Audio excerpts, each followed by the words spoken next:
안녕하세요. 오늘 줌 세미나 두 번째인데요. 오늘은 저희가 조재천 박사님과 조재형 박사님 두 조씨입니다. 모시고 제가 세미나를 주관하겠습니다. 내용은 요한복음 10장에 나오는 예수님이 율법에 기록된 바 내가 너희를 신이라 하였노라 하지 아니하였느냐. 내가 하나님의 아들이라고 하는 게 어찌 신성모독이냐. 이 내용이 이제 우리에게 많이 오해를 줄 수 있기 때문에 그 내용을 좀 다루려고 그래요. 그래서 먼저 여러분에게 그 요한복음 10장 30절부터 42절까지 우리가 낭독을 해야 되는데 제가 조재천 박사님에게 좀 부탁을 드렸어요. 조재천 박사님, 좀 읽어주시면 감사하겠습니다. 알겠습니다. 네. 이게 지금 33절 말씀이 이제 키인데 요 네. 33절 말씀 전부터 좀 읽어야 될 것 같긴 하네요. 네. 그래서 30절부터 읽을까요? 네네, 30절부터 읽어주시면 좋겠어요. 네. 아니면 그 앞에 29절? 네, 29절부터 읽어보겠습니다. 29절. 네네. 그들을 주신 내 아버지는 만물보다 크심에 아무도 아버지 손에서 빼앗을 수 없느니라. 네. 나와 아버지는 하나이니라 하신데 유대인들이 다시 돌을 들어 치려 하거늘 예수께서 대답하시되 내가 아버지로 말미암아 여러 가지 선한 일로 너에게 보였거늘 그 중에 어떤 일로 나를 돌로 치려 하느냐. 유대인들이 대답하되 선한 일로 말미암아 우리가 너를 돌로 치려 하는 것이 아니라 신성 모독으로 인함이니 네가 사람이 되어 자칭 하나님이라 함이로라. 예수께서 이르시되 너희 율법에 기록된 바 내가 너희를 신이라 하였노라 하지 아니하였느냐. 성경은 피하지 못하나니 하나님의 말씀을 받은 사람들을 신이라 하셨거늘 하물며 아버지께서 거룩하게 하사 세상에 보내신 자가 나는 하나님의 아들이라 하는 것으로 너희가 어찌 신성 모독이라 하느냐. 만일 내가 내 아버지 일을 행하지 아니하거든 나를 믿지 말려니와 내가 행하거든 나를 믿지 아니할지라도 그 일은 믿으라. 그러면 너희가 아버지께서 내 안에 계시고 내가 아버지 안에 있음을 깨달아 알리라 하시니 그들이 다시 예수를 잡고자 하였으나 그 손에서 벗어나 나가시니라. 여기까지만 해도 되지 않을까요? 네네, 됐습니다. 저는 네네. 사실 42절에 그리하여 거기서 많은 사람이 예수를 믿으니라 이 말까지 제가 좀 풀이를 좀 해보려고 그러는데요. 네. 네, 뭐 제가 이제 생각하는 내용은 다음과 같습니다. 신구약이 기본적으로 정경이 된 것은 역사적으로나 학문적으로 문제가 없어서가 아니라 논리적으로 완벽해서가 아니라 신구약을 정경으로 믿는 우리의 태도 때문이거든요. 그렇다면 학자들이 이제 역사의 평 이후에 역사적 오류나 문제들을 지적을 할 때 그 모순을 우리가 어떻게 해결해야 되는가. 랍비들도 고대 사회에서부터 이 문제를 좀 고민을 했습니다. 그들은 성경에 쓸데없는 반복이나 모순이 없다고 믿었고 역사의 평은 좀 대체로 거부한 편인데요. 그래도 성경이 그 쓸데없이 반복이나 모순이 없을 때 유대인 학자 쿠걸이 이와 같이 이제 얘기하는데요. 성경에 문제가 있는 것이 아니라 우리 해석자를 통해서 그 비밀이 드러나길 원한다. 그 비밀은 상상력을 통해서 해결되었다. 고대 이제 해석가들은 그렇게 했다는 거죠. 그 결과로 어떤 경우는 A를 텍스트가 말할 때도 그것이 좀 난해할 때는 사실 B라는 비밀을 찾아내는 그런 노력을 우리가 해야 된다 하는 것이 고대인의 이제 입장이었다 그래요. 예를 들어 가지고 출애굽기 12장 8절 9절 보면은 6월절 어린 양을 절대 삶아 먹으면 안 돼요. 그럼 구워 먹어야 되거든요. 근데 신명기 16장 5절에서 7절 보면은 6월절 양을 삶아 먹으라 그래요. 물론 이 문제를 해결하려고 원어는 이제 바샬인데 바샬을 요리하다로 바꾸는 사람도 있어요. 그래가지고 우리 성경 같은 경우는 개역 성경은 이제 삶아 먹다를 구워 먹다로 혹은 요리하다 이렇게 번역 가능은 한데 근데 이제 공동 번역은 그냥 삶아 먹다 원뜻 그대로 살렸거든요. 유대인들도 이걸 이제 고민했죠. 그래서 이 둘 사이에 사실은 역사적으로 보면 그리 어려운 문제는 아닙니다. 그 유목민 시절에 물도 귀하고 구워 먹는 게 이제 당연시 되던 시절이기 때문에 원래 구워 먹다가 됐다가 이제 정착하고 나서는 좀 가성비가 좋게 삶아 먹는 걸로 바꿨는데 이 두 모순을 랍비들은 굽는다는 것은 기본적으로 이제 그 separation, 불순물을 제거한다는 뜻이다. 그래서 우리가 처음에 유월절 양을 구워 먹음으로써 불순물로부터 애굽으로부터의 불순물을 우리가 제거한다. 그런데 삶아 먹는다는 것은 흡수를 의미한다. 물을 흡수하는 거니까. 그러니까 우리가 다시 이 유월절 어린 양의 그 의미를 우리가 흡수하는 차원으로 삶아 먹어라라고 얘기가 했다. 뭐 이렇게 이제 알레고리적으로 풉니다. 알레고리적으로 풀어요. 그러니까 그 사람들도 이 문제를 파악했죠. 다만 이것을 역사 비평적이거나 어떤 사회학적으로 본 게 아니라 알레고리로서 이제 풀어 나가죠. 근데 역사의 평이 탐정같이 이제 문제를 찾아내지만 성경을 정경으로 우리가 믿을 때 우리는 이것을 또 방어할 필요가 있죠. 그래서 고대 유대인들의 어떤 해법을 보면은 모순이나 난해한 부분이 있을 때 상상력을 동원해서 그 부분을 메꾸는데 그 하나가 그 방법 중 하나가 상호 텍스트적 읽기죠.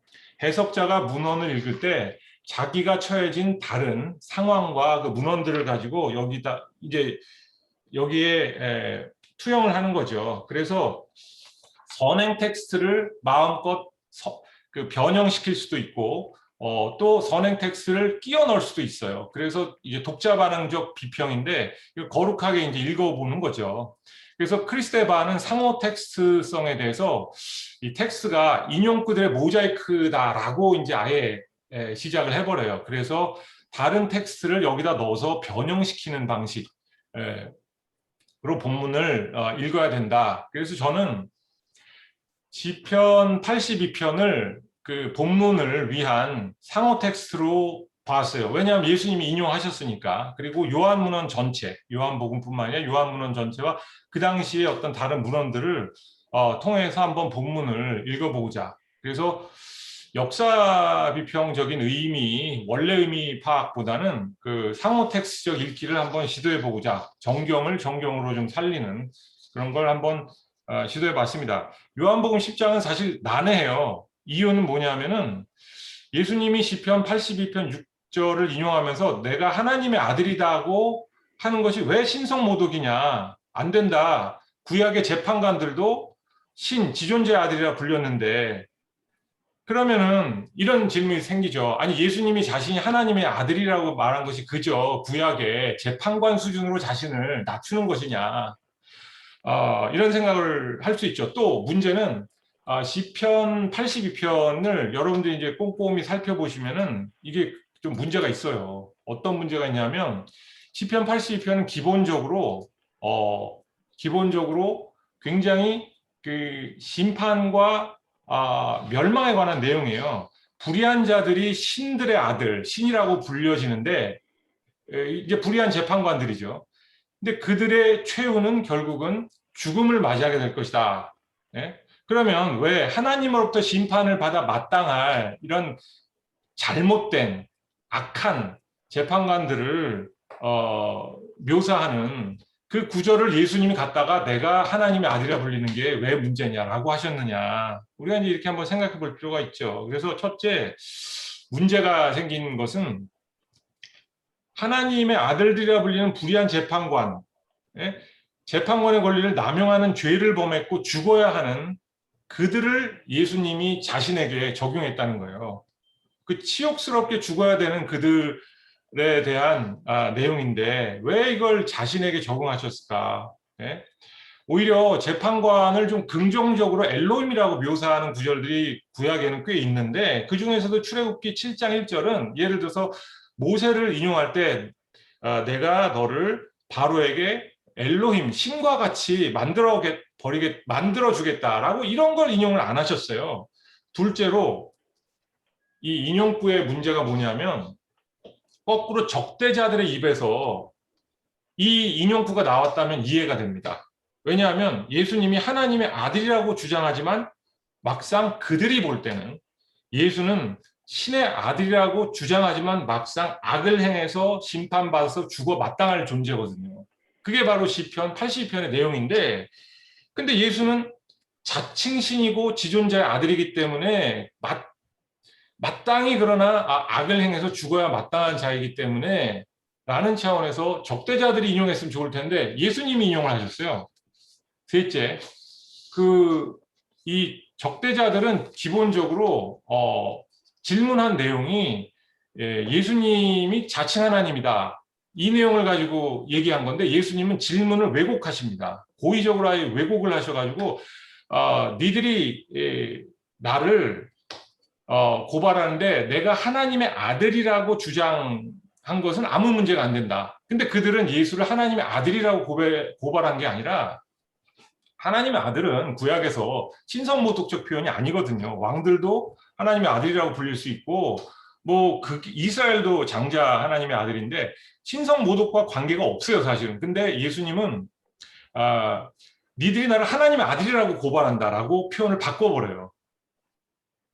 그리고 사실은 엉뚱하게 그들의 질문을 왜곡해버리는 거죠. 그들의 고발한 것은 신성모독, 너가 하나님이라고 했다를 고발하는 건데 예수님은 나를 하나님의 아들이라고 했다고 내가 뭔 문제가 있느냐, 이 문제가 되죠. 그리고 흥미롭게도 적대자의 고발이 요한복음 안에서는 진실로 드러납니다. 예수님이 진짜 하나님이시거든요. 근데 반대로 예수님의 그 항변이 굉장히 구차하게 들릴 수가 있어요. 왜냐하면 예수님은 그래, 바로 봤다. 내가 바로 하나님이다. 이렇게 말씀하셨다면 문제가 안 되는데 구약에서 재판관들이 하나님의 아들이라고 불렸다면 내가 하나님의 아들이라고 말하는 게 아무 문제가 안 된다. 자신을 독생자의 위치가 아니라 그저 인간 재판관의 수준으로 끌어내리고 있는 듯이 보이기 때문에 문제가 이제 발생하는 겁니다.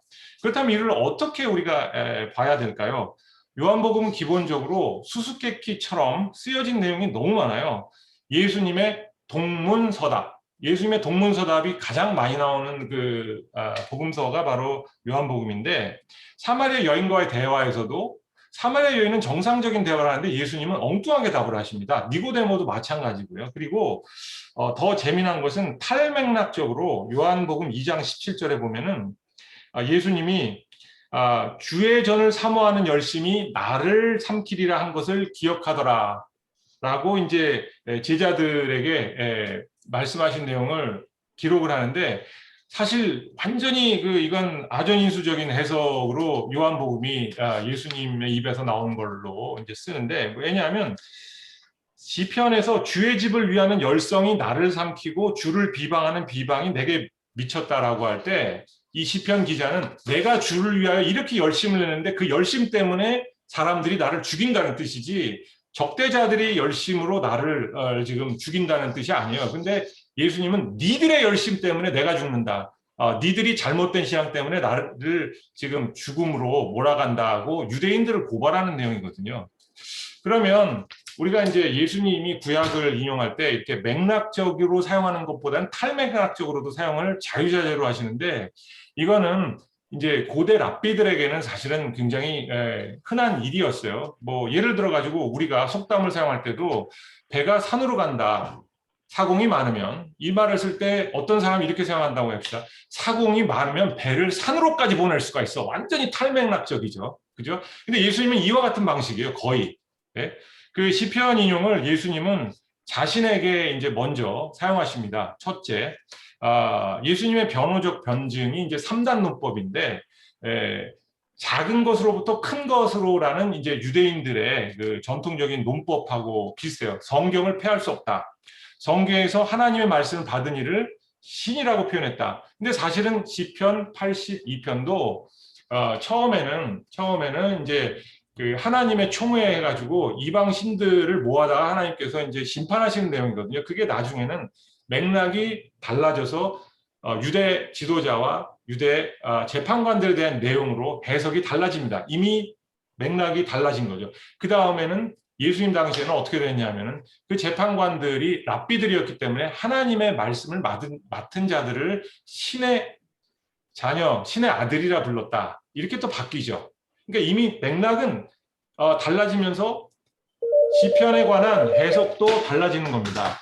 계속 달라지는데 그 흥미로운 것은 요한복음에 있어가지고 하나님의 아들이라는 표현이 사실은 그 유일하게 예수 그리스도에게만 적용이 됩니다. 뭐 초대교회에서 신앙 고백적 표현으로 하나님의 아들이라는 표현을 예수님에게 썼는데 산상수훈에 화평케 하는 자는 복이 있나니 그럴 때 사실 하나님의 아들은 우리 모두에게 적용되는 그런 표현이죠. 그 다음에 바울에게 있어서도 하나님의 아들은 양자됨이라는 차원에서 우리 모두에게 적용될 수 있는 표현인데 요한복음은 하나님의 아들은 오로지 독생자 예수님에게 붙여지고 그 예수님이 하나님의 아들 되시면 곧 하나님과 같은 신격화된 그런 존재입니다. 그렇기 때문에 예수님이 하나님의 아들이라고 요한복음에서 신성모독이라고 했을 때는 복음서 안에서는 요한복음 안에서는 사실은 이게 신성모독적 표현이 되는 거죠. 예를 들어서 그리고 그 하나님의 말씀을 맡은 자들이라 그럴 때 그것은 일차적으로 이제 선지자를 표현하는 내용이기도 하지만은 나 야훼가 말하노라 이런 방식의 하나님을 대행하는 자들에 대한 신적 권한을 표현하는 것일 수도 있습니다. 그 다음에 이제 두 번째로 이 시편 내용을 그러면 어떻게 예수님에게만 적용할 수 있느냐면 한번 머리를 굴려 생각해 보면은 시편이 적대자들을 심판하는 내용이거든요. 그러면 해당 내용에서 시편에서 너희 곧 하나님에게 권한을 위임받은 그들은 사람을 바르게 판단하고 공의를 준행하며 구원하며 생명을 건져야 되는 자들인데 그렇지 않고 그들은 악인의 손에서 백성을 구해내지 못할 뿐더러 백성을 괴롭히는 자들이고 그들은 알지도 못하고 깨달지도 못하고 흑암 중에 있는 자들로 심판받아 마땅해야 될 자고 하나님으로부터 위임받은 권한과 고귀함은 오히려 생명을 빼앗는 데에 사용되는 자들로 그들은 곧 범인들처럼 죽게 됩니다. 그게 시편 82편 7절의 말씀인데요. 예수님과 유대교 지도자들 사이에서의 상황이 똑같아요.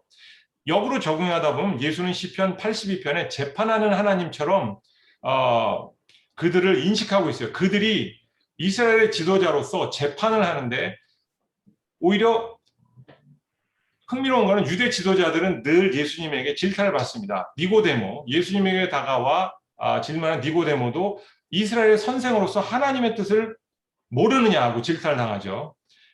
그리고 사마리아 여인이 오히려 유대인들이 배척한 그 여인이 오히려 예수님과의 만남 속에서 하나님의 뜻을 더 잘 알 수 있다는 그런 모양으로 묘사를 하죠. 유대 지도자들은 빛을 깨달지 못한 어둠이고 진리를 알지도 못하고 깨달지도 못해요.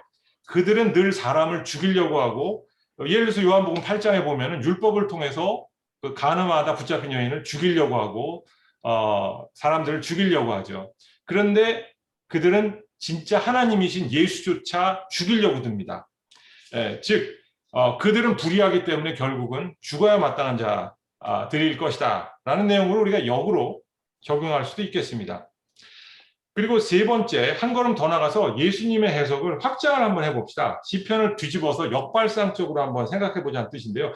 그러면 누가 생명을 얻을 것인가? 이 질문을 우리가 보면은 예수님의 말이 맞고 그가 인용하는 시편이 정당하다면 그 내용을 뒤집어서 본다면 누가 생명을 얻을 것인가에 대한 답을 얻을 수가 있는데요. 곧 예수가 인식하고 요한복음이 전달하는 교훈이 되겠죠. 이는 하나님의 말씀을 받아 그 뜻을 실천하는 사람들이 신들의 아들들이자 신들이 되는 거예요. 네? 그들은 하나님의 뜻에 부합한 바른 판단으로 사람에게 정의와 구원을 준행합니다. 이들은 진리를 아는 자들로서 신들과 신들의 아들들이 되지요. 하나님의 자녀가 된다는 뜻이겠죠. 그리고 그 고귀함과 영광이죠. 생명을 지닌 존재로 살아가게 되죠. 영생을 가지고 신들처럼 영생을 가지고 살아가는 존재가 된다는 뜻입니다. 즉 이는 누가 하나님의 사람인가에 대한 역설적인 또한 해석을 우리가 찾을 수 있는데 그들은 불의한 신들의 지존재 아들들 시편의 내용과 달리 서로 사랑하며 형제를 미워하지 않고 공의로운 판단을 하는 자들이 되겠죠. 요한복음은 정확하게 보면은 유대인들과 적대자들을 설득하기 위한 변증적인 내용이 아닙니다. 그래서 반대자 입장에서 혹은 비판적으로 읽을 때 사실 요한복음은 그리 합리적이거나 논리적으로 보이지 않을 수가 있어요. 그렇지만 요한복음은 내부자를 위해서 그들이 믿고 있는 신앙을 강화하기 위해서 쓰인 글은 틀림없습니다. 그러다 보니까 어떤 방어적인 색채보다는 그냥 내부자들을 전제로 그들이 다 알고 믿고 있다는 걸 전제로 해서 무슨 말을 해도 그들이 수용을 할 수 있는 그런 열린 자세로 있는 자들에게 그들의 신앙을 강화하기 위한 목적이기 때문에 우리가 삐딱한 시선으로 보면은 이게 좀 합리적이지 않게 보일 수가 있지만 우리가 내부자 입장에서 보면은 상당히 아하 하는 그런 깨달음까지 줄 수가 있지 않겠나 이것입니다. 그래서 요한복음을 이렇게 세 가지로 한번 적용을 해봤고 이것은 역설평적으로 제가 접근한 게 아니라 상상력을 동원해서 첫째, 이 인용을 예수님 자신에게 적용했을 때는 예수님이 하나님의 아들이라고 하는 것이 전혀 문제가 되지도 않고 이 인용을 적대자들에게 적용하면 그들이 하나님의 말씀을 맡은 자들이지만 죽어 마땅할 자들인 것을 보여주고 셋째로는 예수님이 그럼 누가 진짜 신들의 아들들, 지존자 아들들인가 그리고 신인가를 보여주실 때 바로 거꾸로 시편의 말씀과 정반대로 예수님의 말씀을 따르면서 공의를 행하는 자들이 영광과 영생을 얻는 지존자의 아들들이 될 것이다를 보여주지 않나. 그래서 42절까지 제가 읽으라 그러는데 거기서 많은 사람이 예수를 믿으니라. 이렇게 되어 있거든요. 그래서 좀 상상력을 동원한 해석을 해봤습니다. 여기까지입니다. 우리 네, 조지영 박사님 좀 일찍 나가셔야 된다고 저한테 말씀을 하셔가지고 조지영 박사님한테 먼저 좀 얘기를 좀 들어볼까요?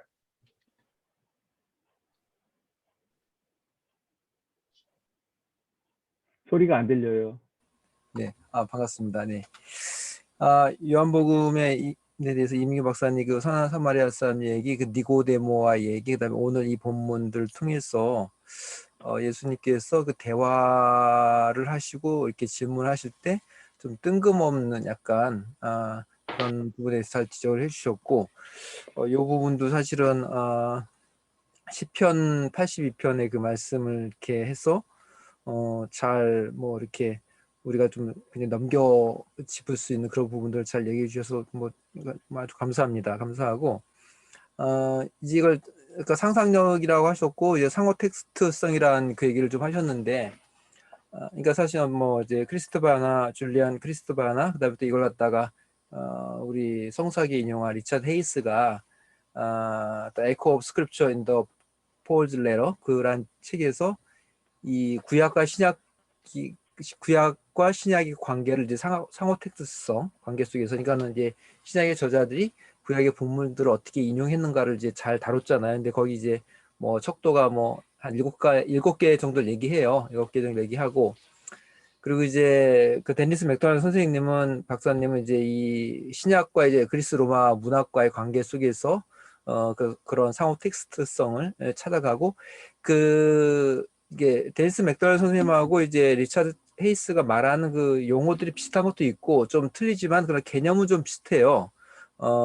그래서 뭐 첫 번째 리차드 헤이스가 말하는 상호 텍스트성의 중요한 그 척도가 이제 입수 가능성. 그러니까는 그러니까 어떻게 보면 이제 얼마만큼 그러니까 이제 이 신약성서 이 기자들이 이 구약의 이 말씀을 쉽게 접근할 수 있었는가? 뭐 그건 당연히 이제 유대인들이니까는 뭐 시편은 뭐 쉽게 뭐 접근할 수 있었겠죠.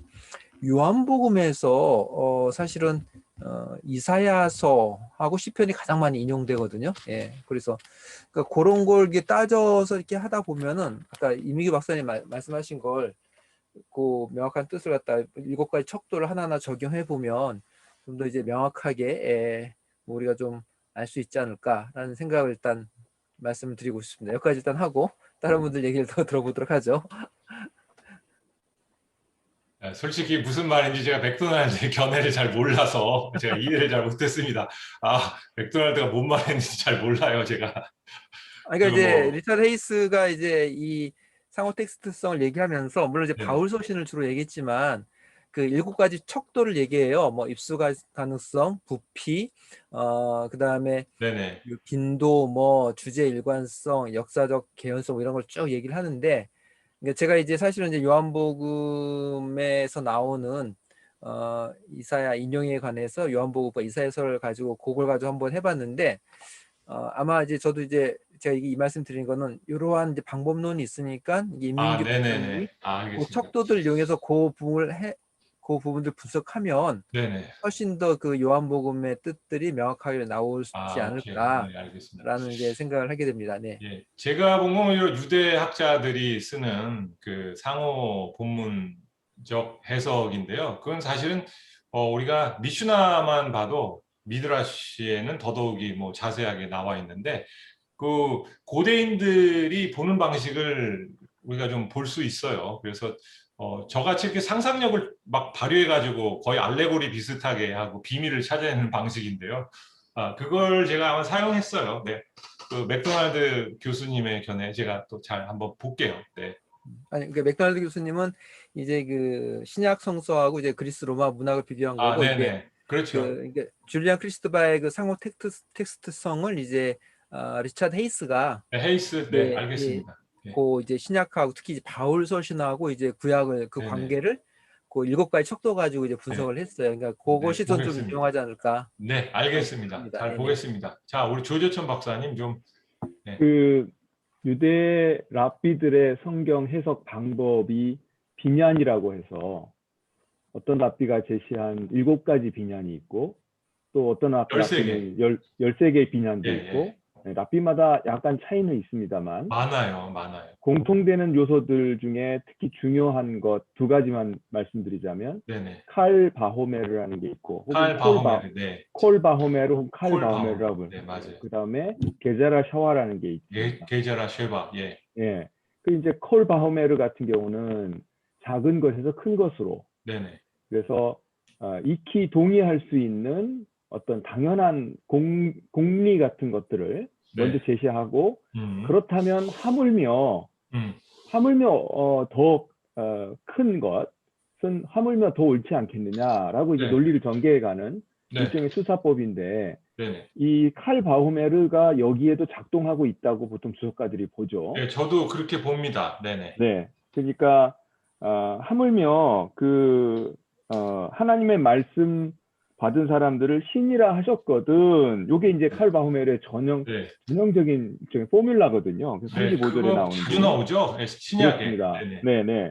그렇다면 하나님의 말씀을 받은 사람이 신이라면 하나님의 말씀을 받은 하나님의 아들 혹은 하나님의 말씀 자체이신 로고스 자체이신 분을 신이라 하는 것이 어찌 문제가 되겠느냐라고 하는 그런 논리가 작동되고 있는 거예요. 네. 그래서 이거는 이제 칼 바우메르가 정확하게 지금 여기서 발견이 네. 되고요. 근데 이제 우리가 조금 더 깊게 들어가면은 유대 그 당시에 그 지도자들이 지적한 것은 그 차원이 아니라 그걸 넘어서 네가 진짜 신이라고 주장하는 거 아니냐 이 뜻이거든요. 그러니까 그 예수님이 논쟁을 하실 때에 그 오히려 그 이제 그 적대자들의 주장은 네가 하나님이라고 하고 있지 않냐, 너 신성모독이라고 얘기할 때 구약에 봐라 재판관들은 신이라 그랬다. 이게 둘이서 왁구가 안 맞아요, 둘이. 그 예수님이 시험 받을 때도 네네.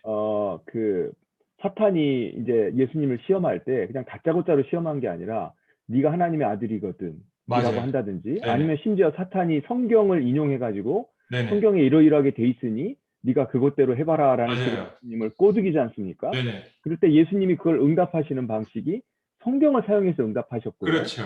네. 또 사두개인들이 유명한 그 부활 논쟁에서 그 어떻게 되겠냐, 그 7 형사취수 때문에 이렇게 된 부분에서 어떻게 됐냐고 했을 때 예수님이 그걸 반박할 때 다른 논리도 있겠지만 사두개인들이 금과 옥조로 여기는 바로 그 권위, 즉 모세 오경의 말씀, 오경의 토라의 말씀, 아브라함의 하나님, 이삭의 하나님, 야곱의 하나님이라고 하는 구절을 가지고 그 사두개인들의 그 질문 공격을 받아치지 않습니까? 즉 맞습니다. 예수님의 공격 방식은 상대방이 세게 힘을 줘서 공격해서 들어올 때 그 힘을 더 센 힘으로 밀어붙이는 게 아니라 그 힘을 받아서 말하자면 이렇게 유도식으로 되치기 네. 하는 방식으로 유도식으로 힘을 딱 받아서 넘겨치는. 맞습니다. 바로 그들의 논리와 그들이 네. 권위 있게 생각하는 그 자료를 사용해서 그들을 공격하는 거거든요. 네. 여기서도 맞아요. 여기서도 지금 보시면 34절에 율법에 기록된 바, 사실은 이건 시편 82편으로 엄밀히 따지자면 토라가 아니라 이게 성문서잖아요. 그렇죠. 성문서죠. 유대인들의 그 타나크 세 부분의 네네네. 성경의 율법도 부분에서 아니죠. 사실 보자면 성문서죠. 케투빔에 해당하는 예, 건데 예. 이거를 율법이라고 해서 이제 이렇게 뭉뚱그려서 보면서 결국은 이 바리새인들이 제기하는, 유대인들이 제기하는 질문에 답하기 위해서 그들이 가장 권위를 부여하는 율법이라고 하는 이름을 가지고 지금 상대하고 있다는 점이죠. 맞아요. 또 하나는 그 게자라 샤와 말씀드렸는데, 네. 게자라 샤와는 유사한 어구나 심지어 유사한 소리를 가진 단어가 있는 성경의 다른 부분, 그게 맞아요. 이제 예, 아까 교수님 설명하시고 우리 조정 박사님 설명하신 상호 텍스트성이 예. 작용하는 계기거든요. 그 게자라 샤와가 유대인 네. 랍비들에게 있어서는. 그 여기서도 내가 너희를 신이라 하였노라 하지 아니었느냐. 결국은 전혀 다른 지금 그 맥락에서 1382편과 예수님의 이 맥락은 전혀 다른 맥락이지만 이 구절 하나에 있어서만큼은 내가 너희를 신이라 했다. 사람을 향해서 하는 그 구절이 게자라 샤와로 작동하고 있는 거죠. 똑같은 표현, 단어, 의미를 가진 성경 구절을 뽑아서 맥락과 상관없이 사용했다라고 저는 봐요. 네, 우리 조재천 박사님이 얘기하시는 게 이제 전통적인 지금 그 해석이고 가장 지금 교과서적인, 교과서인 게 가장 안전하고 가장 좋죠. 그래서 저도 그 교과서적인 내용을 보면서 많이 느꼈어요. 그 마태복음에서도 사실은 예수님이 그 세 가지 시험을 받으실 때 인용하는 그 내용들이 모두 신명기의 그 컨텍스트를 무지무지하게 알지 않으면은 전혀 이해가 안 되는, 엉뚱하게밖에 이해가 안 되는 내용으로, 그래서 새로운 이스라엘로서 이스라엘이 당한 시험과 그들에 대한 그 하나님의 반응이 그 마태복음의 그 예수님의 시험 사건에다 나타나는데, 그 이스라엘이 세 가지 시험을 받은 것, 예수님이 세 가지 시험 받은 것, 이렇게 매치를 조금 약간 어거지스럽긴 하지만은 이렇게 딱 맞춰줘요. 마태도 그와 마찬가지로 이 요한복음도 우리가 이렇게 상상력을 가지고 해석하는 것이 진짜 어느 정도 맞을까? 저도 그건 모르겠습니다만, 그 게제라 쉐바 같은 경우에는 유사한 것, 저도 그렇게 봅니다. 그 유사한 것으로 전혀 다르게 해석하는, 그러니까 유사한데 전혀 다르게 해석하는, 뭐 아까 제가 말씀드렸듯이 야 사공이 많으면은 아니 배가 산으로 가. 그러니까 예수님은 우리 야 사공이 많게 하면은 이 배를 가지고 산도 갈 수 있어 식이거든요 사실. 그러나 그게 틀렸다라고 얘기를 안 하거든요 우리는. 왜냐하면 이것은 학문적 논쟁이 아니죠. 이 장 자체가 학문적 논쟁이 아니라 교회를 대상으로 하는 어떤 그 서신적인 혹은 복음서적인 관점이기 때문에, 설교적인 관점이기 때문에 이게 이제 가능하다고 볼 수 있는데, 뭐 다 제가 동의하고 아주 좀 더 그러니까 이제 생각해 볼 저는 내용이네요. 네. 교수님께서 그 첫 번째 그 지금 세 가지에 제시하신 요점에 마지막 네네. 그 요약 부분에 보면 첫째, 둘째, 셋째 중에서 그 첫째 부분도 있고 아까 그 문제 제기 부분에서 이 판관들 혹은 뭐 재판장들, 이 재판장들은 악한 재판장들이고 네네. 하나님의 심판의 대상인데 오히려 예수님이 자기를 그들과 동일시하셨다는 건데, 결과적으로 보면 사실은 그걸 맞받아치기 위해서 지금 예수님에게 논쟁을 걸고 있는 상대자들이 바로 그 악한 재판관들이라고 예수님이 말씀하신 것이다. 이제 이렇게 이제 해석하셨잖아요. 그거는 맞아요. 10편 82편의 컨텍스트를 굉장히 많이 염두에 두신 해석 같아요. 굉장히 많이 염두에 뒀죠. 맞아요. 네네. 너무 염두에 뒀어요. 제가 그래서 사모 텍스트 리딩이라 했잖아요. 네, 맞아요. 근데 그럴 수도 있어요. 저는 예수님이 구약을 인용하고 사용하실 때 그 구약 구절이 담긴 큰 정황, 큰 문맥을 염두에 두고 인용하시고 사용하실 때도 있다고 보는데, 과연 이 구절이 그러냐? 그렇지 않을 때도 있다고 보고, 저는 맞죠. 이 구절은 그렇지 않다고 보는 거예요.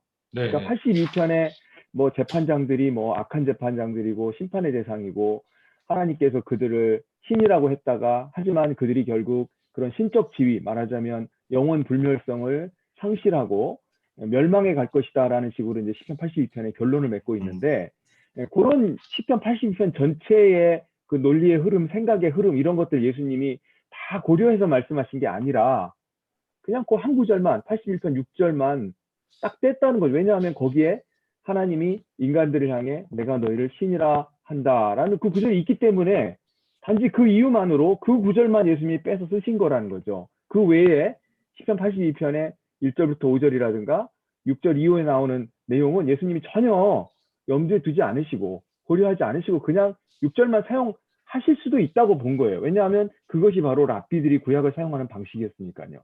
그러니까 고대인들의 귀에는 그게 이상하게 들리지 않는다는 거죠. 전혀. 우리 귀에는 이상하게 들리지 약간 않는 그 알레고리적 해석 그런 거네. 그러니까는. 네.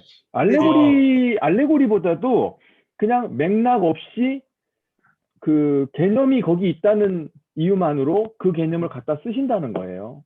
저도 그러니까 이제 네. 조재영 박사님 먼저 얘기하시고 제가 이게 얘기할게요. 뭐냐면은 일단은 이제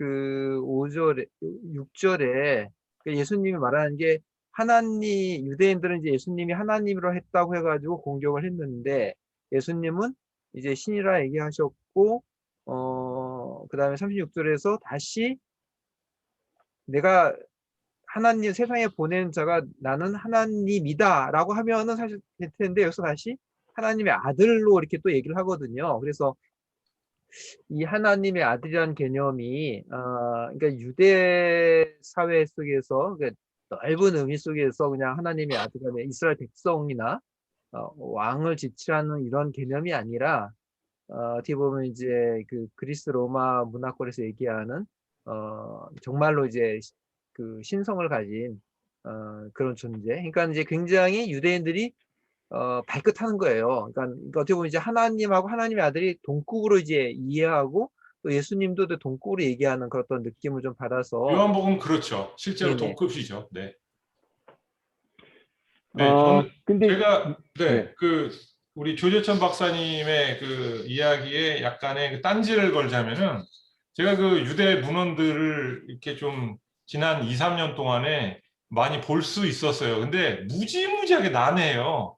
이게 도대체 왜 이렇게 말도 안 되게 어설프게 난해하게 비논리적으로 글을 썼을까 했는데 그게 아니라 그 뒤에 수많은 전제된 것들을 알 때 이게 이해가 되더라고요. 그러니까 그 A라피가 이렇게 얘기해서 B라피가 그걸 이어받아서 또 이렇게 얘기하고 근데 그 전 거를 제가 한 단락을 보는데 한 20번, 30번을 읽고 막 며칠을 보니까 그 뜻이 이해가 되더라고요. 근데 왜 그렇게 썼을까 이해가 안 돼요, 저는.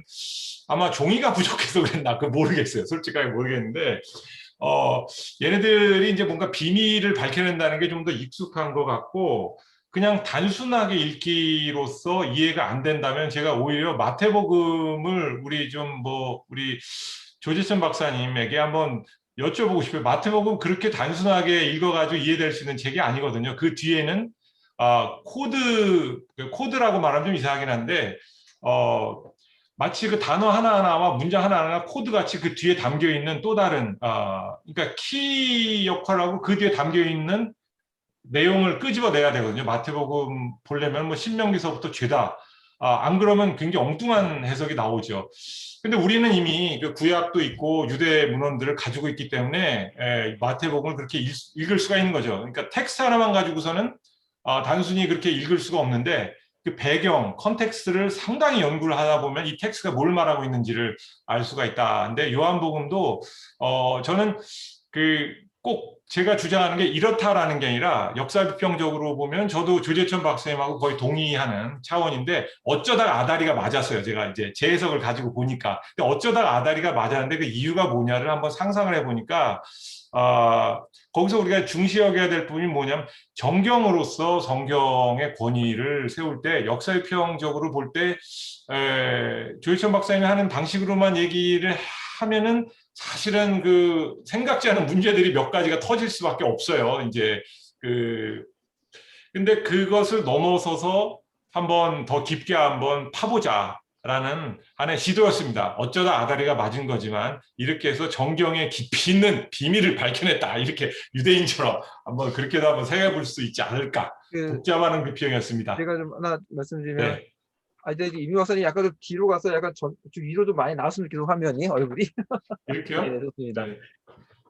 이제 신약이 구약을 인용할 때 사실 이제 좀 아까 뭐 조혜천 박사님도 얘기하셨고 하셨지만은 그 맥락, 그 구약의 상황을 많이 고려하지는 않는 경우가 많아요. 그러니까 이제 그렇죠. 거의 탈맥락적이죠. 예, 맞아요. 그런 게 좀 있고, 그래서 이제 그걸 읽었을 당시에 어떤 그 독자들이 얼마나 그걸 이해했는가. 그러니까 사실은 이제 그 당시 독자들은 이제 우리보다 좀 더 정확하게, 그러니까 역사적 개연성을 가지고서 이해할 수도 있어요. 근데 이제 저는 이제 이 요한복음 구절 자체를 이제 그런 걸 떠나서 이제 영지주의적 관점에서 보면은 네네. 이 말은 굉장히 좋은 말이에요. 왜냐하면은 영지주의 관점 속에서는 아시겠지만 뭐 2세기부터 4세기에 그 유명한 영주주의자들, 특히 이제 막 발렌티누스나 바실라이데스 이런 사람들이 영주주의 스승들이 요한복음을 자신들의 가르침에 굉장히 중요한 하나의 책으로 봤는데,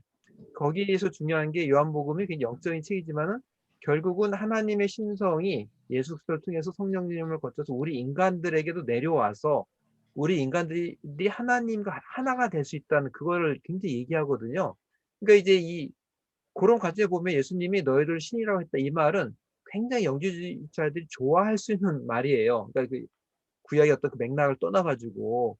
그리고 이제 뭐 아시겠지만은 예수님의 어떤 그 하나님께로 난 자들, 요한복음 1장에 나온 하나님께로 난 자들, 이 사람들이 바로 신적인 어떤 그 속성을 가지고 하나님과 하나가 된, 뭐 아시겠지만은 그 요한복음에 보면 그 메노이라는 동사, 그러니까는 네. 머물다. 거하다. 내가 네. 너 안에 거하고, 거하다. 예. 뭐 예. 일단은 예수가 하나님에 거하고 하나님이 예수 안에 거하고, 그리고 이제 똑같은 논리가 이제 제자들이 예수 안에 거하고 예수가 제자들에 거해서 궁극적으로 이제 하나가 되는 거거든요. 근데 그 논리가 이제 사실은 영주주의자들이 가장 중요히 여기는 바로 신과 인간의 합일, 이것이 이제 나타난다고 보면 이제 이 구절 자체는 사실은 영주주의자들이 굉장히 이제 선호하는 구절이고 또 좋아하는 구절이다. 이제 그걸 저는 좀 말씀드리고 싶어요. 네. 그리고 사실 요한복음은 전체적으로 우리가 예수님 안에, 예수가 우리 안에라는 표현 씀으로써 사실 우리가 하나님에게로 나아가는, 그러니까 하나님 나라가 우리에게 임한다라는 표현보다도 우리가 하나님으로 올라가는, 그리고 하나님 안으로 들어가는, 그죠? 그러니까 복음서는 우리에게, 보통 공간 복음서는 우리에게 하나님 나라가 다가오는 걸로 돼 있는데, 요한복음은 그 깨달음, 암을 통해서 들어가고 알게 되고 하나가 되고라는 차원. 그래서 구원이라는 개념은 그렇게 많이 안 사용되고 오히려 영생, 그렇죠. 네. 이런 거를 대단히 좋아하죠. 그리고 빛과 어두움, 뭐 이런 거. 죄는 그냥 무지함이 죄고, 구원이라는 것은 하나님을 아는 것, 그 영생이라는 것은 하나님을 아는 것, 사랑 안에 거하는 것. 이런 차원으로 볼 때 그것이 우리가 신성에 참여하는 것이다. 하나님은 사랑이시다. 그러면은 우리가 사랑 안에 거하면은 신성에 참여하는 것이 되거든요, 사실은. 그런 차원이 요한복음은 강한 것 같아요. 제가 봐도요. 네. 뭐 혹시 뭐 그렇죠. 조재천 박사님? 그 이민규 교수님 그 요약하신 요점에서 첫 번째는 우리가 많이 얘기한 것 네, 같고, 네, 네. 두 번째 논점으로 들어가서 예수님이 하나님의 아들됨의 정당성을 확보한다. 이 말씀은 이제 내가 하나님의 아들이다라고 하는 주장을 반복함으로써 정당성이 확보되는 게 아니라, 그 본문 말씀의 논리를 따라가다 보면 결국 예수님도 그 앞구절도 그렇고 뒷구절도 그렇고, 내가 하는 말이나 나만 보고서 내가 누군지를 못 믿겠다면 내가 하나님의 아들임을 믿을 만한 가시적인 증거, 음. 다시 말해서 내가 하는 일, 이 1. 표적을 보고 나를 믿어라라고 말씀하시거든요. 그래서 이제 요한복음에서 이 표적이 가지는 예수님의 정체성을 드러내주는 기능, 네, 네. 그것이 이제 여기서도 역시 나타나고 있는 것 같아요. 그래서 그 부분이 조금 보충이 됐으면 좋겠다는 생각을 했고요. 그 다음에 세 번째 요점이 제자들이 영광과 영생을 얻는 지존자의 아들됨. 요게 이제 금방 조재영 박사님이나 이민 교수님 얘기한 신성에 참여한다든가, 뭐 인간 속에 이미 신성이 깃들어 있는데 그것이 발현돼 가지고 뭐 또 신과 같은 존재로 인간이 변화한다든가, 뭐 상승한다든가 이제 이런 내용들이 요한복음에서 도출될 여지는 있다고 저는 보는데 여지만 있죠. 도출은 안 되죠. 근데 이 본문만 보자면 그런 본문은 아닌 것 같고요. 네, 이 본문 아니죠. 전혀 아니죠. 22절부터 42절까지의 내용은 철저하게 기독론적인 초점. 그러니까 예수님이 하나님의 아들 혹은 하나님, 예수님이 신성을 지니셨다라는 주장까지만 지금 하고 있지.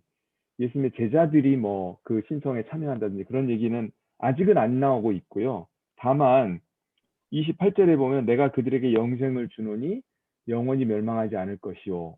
뭐 이런 것들을 전통적으로는 이제 그냥 영생을 구원과 동일한 의미를 가진 걸로 보고 우리가 예수님으로부터 구원받는다 이렇게만 생각을 하죠. 근데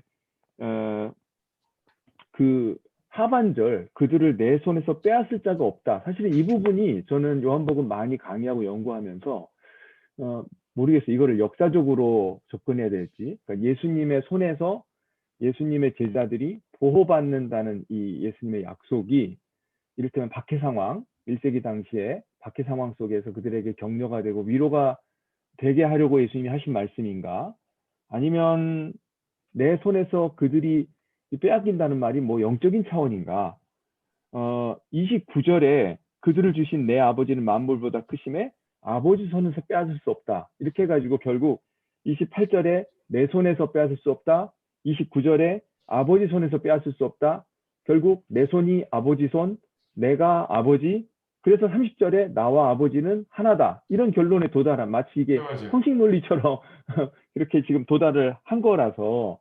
근데 이제 이 유대인들은 그 내 손에서 그들을 빼앗을 자가 없고 아버지 손에서 그들을 빼앗을 자가 없고라고 하는 그 예수님의 제자들의 신분이나 제자들의 어떤 그 상태에 대한 예수님의 말씀은 전혀 귀에 안 기울여. 그거는 그냥 한 귀로 들고 한 귀로 흘려버리고 마지막에 나온 나와 아버지는 하나니라 여기에 이제 꼬투리 잡고 달려드는 거잖아요. 달려들었는데 예수님이 다시 그걸 어떻게든 초점을 돌려서 지금 나를 믿는 이 일로 지금 이제 돌려놓으시려고 하는 것 같아요. 그래서 저는 요 36절이 하물며 아버지께서 거룩하게 하사 세상에 보내신 자가 나는 하나님의 아들이라 하였거늘 요거는 예수님이 명백하게 자기 자신에 대해 선언하신 명백한 선언인 것 같고 이 선언 속에 과연 예수님의 어떤 속성이 드러나느냐 요걸 이제 좀 파보면 좋을 것 같아요. 저는 아마 고기독론 이제 고기독론을 주창하는 우리 신약학자들 중에도 뭐 보컴을 비롯해서 레리 허타도라든가 여러분들이 계신데 그분들이 결국은 이 속에 분명히 선제성 하나님이 자기 아들을 보냈다는 것은 존재하지 않던 아들 무로부터 그 아들이 생겨나도록 유로 만들어내신 게 아니라 이 땅의 성육신 사건이 이미 존재하셨던 이 땅에 오시기 전부터 영원 전부터 이미 존재하고 계셨던 분을 단지 땅으로 보냈을 뿐이라고 하는 이제 이 보냄의 공식 그것이고 선제를 함의한다, 암시한다라고 하는 그런 주장을 하고 있죠. 이 고기독론주의자들이요. 근데 저는 아직까지도 이 보컴의 보컴의 논리를 사실은 이해가 잘 안 돼요. 그러니까 어떻게 초기 기독교인들이 예수님을 하나님으로 경배하고 인정하고 고백하면서도 여전히 유일신론자로 남을 수 있었는지 이 유대인들이 지금 예수님에게 한 공격은 역사적 예수님 이 내러티브 콘텍스트에서 실제 예수님 앞에 있던 유대인들이 예수님을 공격한 내용일 수도 있지만 1세기 말에 요한 공동체를 향해서 회당 공동체, 유대인 회당 공동체가 가했던 비판일 수도 있거든요. 너희들 예수를 하나님이라고 믿는데 그렇다면 너희들이 어떻게 유일신론자냐, 양신론자 혹은 성부, 성자, 성령, 삼신론자 아니냐 라고 다그쳐 물었을 것 같아요. 이 유대인들이 기독교인들에게. 네. 그랬을 때 기독교인들이 우리는 여전히 유일신론자다. 여전히 우리는 하나님 한 분만 믿는다.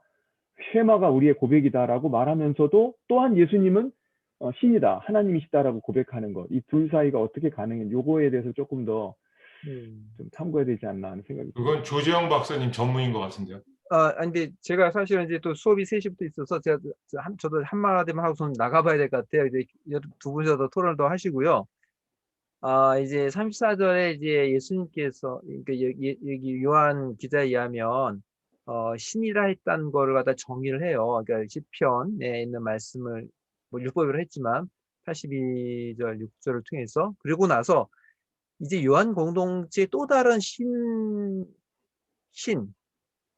대한 정의가 이제 35절에 나와요. 그게 뭐냐면은 성경은 피하지 못하나니 하나님의 말씀을 받은 사람들. 그래서 하나님의 말씀을 받은 이건 요한 공동체, 요한 기자의 새로운 정의거든요.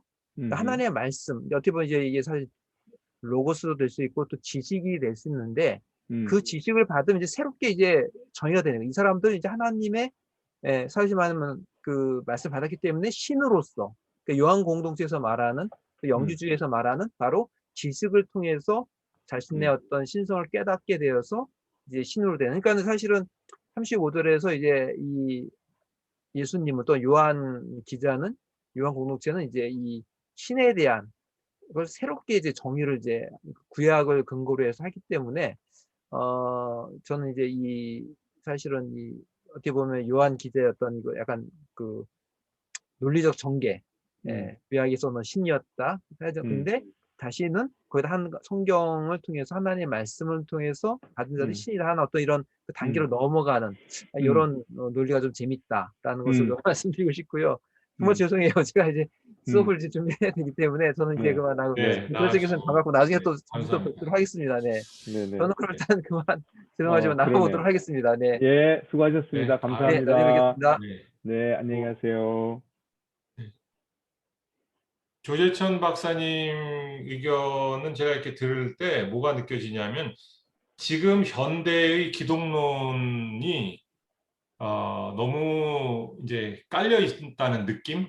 그리고 그거는 뭐냐면 당시 사람들이 왜 그 모순을 안 느꼈을까라는 질문으로 돌려야 됩니다. 이게 그렇죠. 모순인데 그 우리 기독교적 교리가 깔려 있으니까 되는 건데 그 당시 사람들은 그럼 왜 못 느꼈고 왜 설명을 안 하는가. 그리고 고기독론이라는 그 현대적인 신학이 요한복음에서 말하는 고기독론과 같은가 다른가 뭐 이런 질문도 우리가 한번 해봐야 되겠죠. 해봐야 될 텐데 저는 이제 기존의 견해를 이제 보면서 느낀 거는 그러면 예수님이 아무래도 우리 같은 신학자는 아니시거든요. 그러다 보니까 굉장히 이제 천재적으로 탁월하게 맥락과 탈맥락을 왔다 갔다 하셔요. 저는 이거 뭐 깜짝 놀랐어요. 주의 전을 사모하는 열심히 나를 삼키리라. 근데 유대인들의 너네들이 지금 열심을 잘못 내가지고 내가 지금 죽게 생겼다는데 시편 기자는 거꾸로거든요. 내가 너무 열심을 냈는데 오히려 하나님 어찌 내 열심을 이렇게 나를 죽음으로 몰아가십니까? 그러니까 예수님이 그걸 모르고 하셨다라고 얘기하고 싶진 않아요. 저는 모르고 했다라기보다도 자유롭게 이거를 활용하시는 거죠. 자유롭게. 그래서 그 속에서 만약에 요한복음의 그 구조를 가지고 전체적인 아까 상호택성이라고 그랬는데 그 전체적인 구조 속에서 오늘 본문, 읽은 본문을 읽는다면은 거꾸로 이래서 예수님이 진짜 신의 아들이구나. 이래서 우리가 어떻게 하나님의 아들들이 될 수가 있구나. 그러니까 이거는 텍스트에서 말한다기보다도 전체적인 어떤 프레임 안에서 우리가 그런 신학을 끄집어낼 수가 있고 그래서 저놈들이 바로 하나님의 심판받을 재판관 놈들이구나. 오히려 너네들이 예수님을 재판하는데 하나님이 돼서 니들이 바로 그 잘못된 재판관들이구나를 이렇게 상상할 수 있지 않을까라는 생각을 한번 해본 거고요. 말씀을 받은 자 그럴 때 홀 로고스로 돼 있더라고요. 단수로. 그래서 이것도 일종의 언어 유희겠구나. 예수님이 하나님이라는 것을 보여주기 위한 하나의 요한복음의 언어 유희가 아닌가, 단어 유희가 아닌가 이렇게 한번 생각을 해봤어요. 우리가 성경을 읽을 때 학자들은 꼼꼼하게 텍스트를 보거든요. 근데 문제가 뭐냐면은 일반인들은 텍스트를 볼 때 텍스트와 함께 전체적인 신학을 거기서 막 집어넣기도 하고 전체적인 신학을 거기서 끄집어내기도 하고 전체 신학을 가지고 그 텍스트를 읽기도 하는데 그게 고대인들의 방식이에요. 정확하게는. 우리가 말하는 학자들이 읽는 방식은 고대인들이 별로 그닥 몰랐던 방식 중에 하나고 우리가 탁월하게 지금 발전한 방식이고요. 오히려 고대인들은 우리가 경멸하는 그 에이스제지스가 굉장히 일반적이었어요. 그건 유대인들은 특히 더더욱 에이스제지스의 아주 찬미주의자들이었더라고요. 그래서 그것을 우리가 너무 나쁘게만 보지 말고 한번 적용해 보자는 차원에서 한번 시도를 해봤습니다. 예, 그리고 혹시 뭐 마지막으로 해주실 말씀 있으면 또 한번 듣고 오늘 근데 저는 이제 이걸 듣는 분들이 오해하지 말으셔야 될 내용이 뭐냐면요. 네네. 이제 교수님의 말씀을 듣다 보면 역사 비평이라든가 현대적인 성경 해석 방식은 고대 신앙인들, 이제 유대인 랍비들을 포함해서 초대교회 교부들 이런 오래된 성경 해석 전통을 무시하고 경홀히 여기고 어떤 우리들의 어떤 뭐 지극히 이성적인 과학적인 방법을 너무 거기다만 가치를 부여하는 그런 뭔가 결핍된 그런 해석 방식인 것처럼 오해할 네, 것 그렇게 들릴 같은데, 수도 있어요. 네네. 근데 이제 제가 한 가지 거기서 보충해 드리자면 네네. 네. 랍비들의 성경 해석이 어떻게 되었는가, 왜 이렇게 해석했는가를 연구하는 것도 역사 비평을 수용했기에 가능한 일이고요. 당연하죠. 네, 또 저는 맞습니다. 초대 교부들이 성경을 굉장히 에이세지시스, 아이세지시스 읽어 드리기, 신학을 그 본문에다가 집어 넣어 가지고 막 해석하는 이런 것들을 역사 비평하는 분들이 그걸 읽으면서 뭐 그걸 외면한다든지 버린다든지 하는 게 아니라 그것도 역사 비평의 대상이고 연구의 대상으로서 귀하게 여기면서 바라보고 있다는 거죠.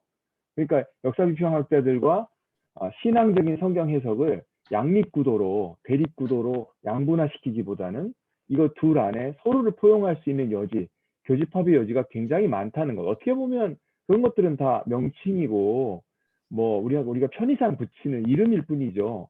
그걸로 성경 해석과 성경 해석자들을 이렇게 레이블링 해갖고 딱 구분하고 당신들은 이걸 몰라, 뭐 우리 쪽이 아니야, 넌 저쪽이야, 이렇게 하는 것 자체가 좀 저는 어폐가 있다고 봐요. 제가 이제 하고자 하는 내용을 우리 조재천 박사님이 너무나 정확하게 해주셔가지고 역사의 평은 칼과 같아요. 그래서 그 칼로 요리를 하면은 굉장히 유용하고 그 칼이 또 사람을 찌르거나 뭐 이런 또 찌른다 해도 그게 수술이 될 때는 좋은 거죠. 수술이 될 때는 뭐 굉장히 좋은 건데 대낮에 복면 쓰고 사람 찔러도 고마워할 사람 있죠. 의사 선생님들.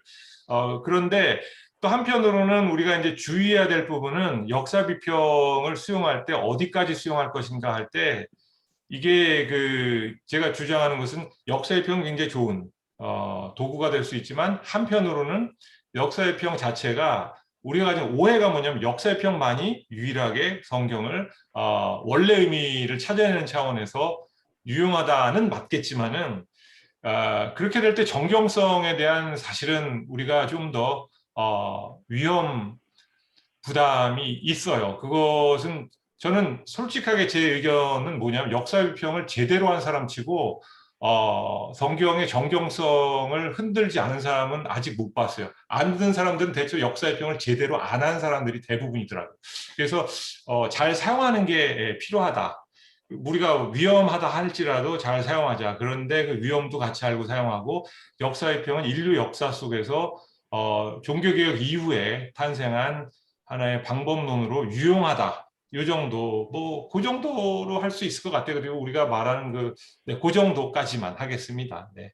네. 네, 교수님. 네. 알겠습니다. 감사합니다. 네. 감사합니다. 교수님 너무 감사해요. 예. 네, 오늘 네. 여기, 네, 수고하셨습니다, 교수님. 네. 수고하셨어요.